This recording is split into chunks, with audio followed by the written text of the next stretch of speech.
Now, having somewhat successfully established my press credentials, and because you and I have at least one thing in common, which is that all of us deal with language all the time, I thought it might be nice today for me to come to you with some of my language complaints.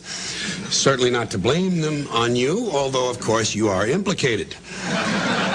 And not that you can help it. I mean, the problem is really with the people you cover. The politicians, the celebrities, and the lawyers. And although their level of insincerity is astonishing, it's still kind of fun to hear them talk. In particular, it's fun to listen to Washington talk. Whenever the issue of term limits comes up, I always tell people the only term limits I'm interested in would be to limit some of the terms used by politicians. They speak, of course, with great caution, because they must take care not to actually say anything. Proof of this, according to their own words, is that they don't actually say things, they indicate them. As I indicated yesterday, and as the president indicated to me, but sometimes they don't indicate, they suggest. Let me suggest that as I indicated yesterday, I haven't determined that yet. See, they don't decide, they determine. If it's a really serious matter, they make a judgment.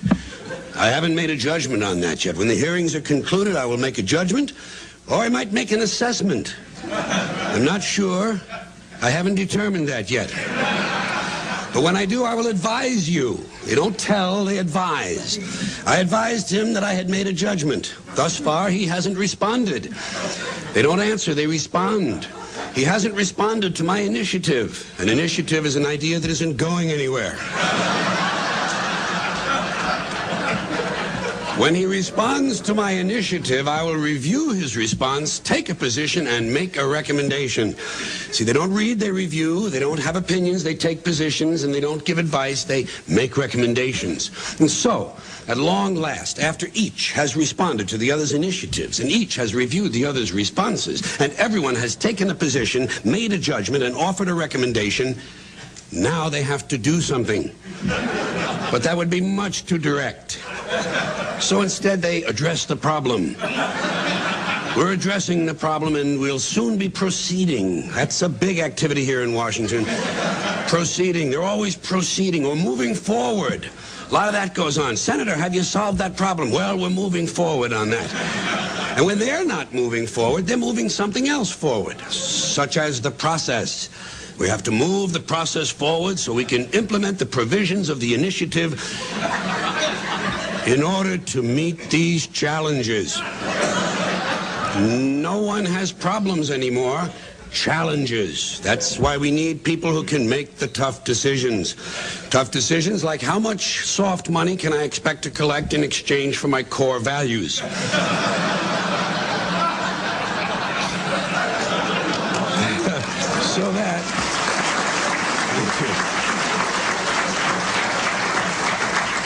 So that I can continue my work in government. Of course, no politician would admit to such a lowly station as working in government, serving the nation. I'm serving the nation. Another favorite distortion is public service. I'm in public service. I like America, don't you? The food is great, but the public service is terrible. Now, folks, a question for you. Do you think it's possible that one of these politicians, whose judgment is so poor that he honestly thinks of himself as serving the nation, might occasionally be expected to indulge in a little patriotism? Huh? What do you think? Well, of course, not only is it possible, it's inevitable, and that's when he's at his very best. That's when he trots out the really good stuff all across this great land of ours, the greatest nation on earth, the greatest nation in the history of the world. And in times of military crisis, you can be sure that someone in a suit in this town will eventually plant himself in front of a camera and carry on a great deal about the most powerful nation on the face of the earth. Now, normally, during peacetime, the politicians will refer to people in the military as our young men and women stationed around the world. But in wartime, they quickly become our brave young fighting men and women stationed halfway around the world in places whose names they can't pronounce, wondering if they'll ever see their loved ones again. For added emotional impact, sons and daughters can always be substituted for men and women.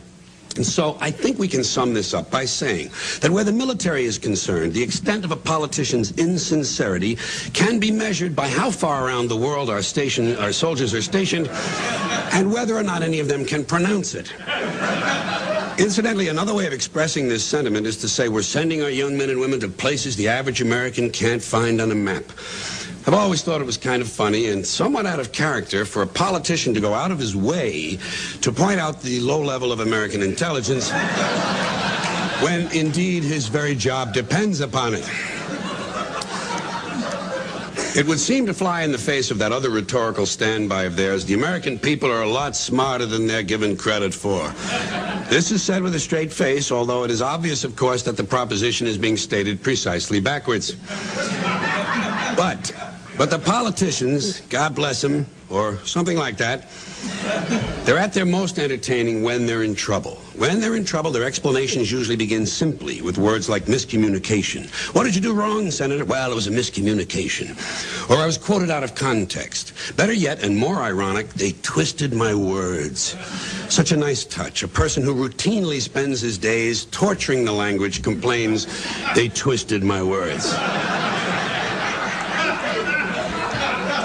Then, as the controversy continues to heat up, he moves to his next level of complaint. The whole thing has been blown out of proportion. It's always the whole thing. Apparently, no one has ever claimed that only a small portion of something was blown out of proportion. Has to be the whole thing. That's because now he's feeling the heat. And so, as time passes and more evidence comes in, he suddenly changes directions and tells us, we're trying to get to the bottom of this. Now he's on the side of law and order. It's jiu-jitsu, really. We're trying to get to the bottom of this so we can get the facts out to the American people. That's always a nice touch, American people. In fact, at this point, he might even say, I'm willing to trust in the fairness of the American people. Clearly, he's preparing us for something. And so, when finally all the facts come out and our subject seems quite guilty, he employs that sublime use of the passive voice, mistakes were made. Mistakes were made, don't look at me, probably someone in my office. Things are moving faster now. Mistakes were made is rapidly overtaken by there is no evidence. No one has proven anything. Eventually I will be exonerated. I have faith in the American judicial system and that certain sign that things are closing in. Whatever happened to innocent until proven guilty? Whatever happened? Well, Well, he's about to find out. And we know this must be true because the next thing we hear from him is, I just want to put this thing behind me and get on with my life. I just want to put this behind me. That's an expression we hear a lot these days in all walks of life. From people in all walks of life. Usually the person in question has committed some unspeakable act. Yes, it's true, I strangled my wife, shot the triplets, set fire to the house, and sold my young son to an old man on the train. But now I just want to put this thing behind me. Get on with it. That's the problem in this country. Too many people are getting on with their lives. I think what we really need more of is ritual suicide. You know? Never mind the press conferences. Get the big knife out of the drawer. Personally, what I want to do is I want to put this thing behind me and get on with my life, thing behind me and get on with my life. I'll repeat that for you. Personally, I want to put this thing behind me and get on with my life, thing behind me and get on with my life. And just to round out this section, let's hope there's a special place in hell reserved for those who have recently decided to take responsibility for their actions. That's the big thing now, taking responsibility for your actions, like it's a recent discovery. You know, he's taking responsibility for his actions. Well, isn't that wonderful? Ask him if he's willing to take responsibility for my actions, along with my alimony, my car payments, and my gambling debts. Now, continuing with more of these more general language complaints and forgetting the Washington angle.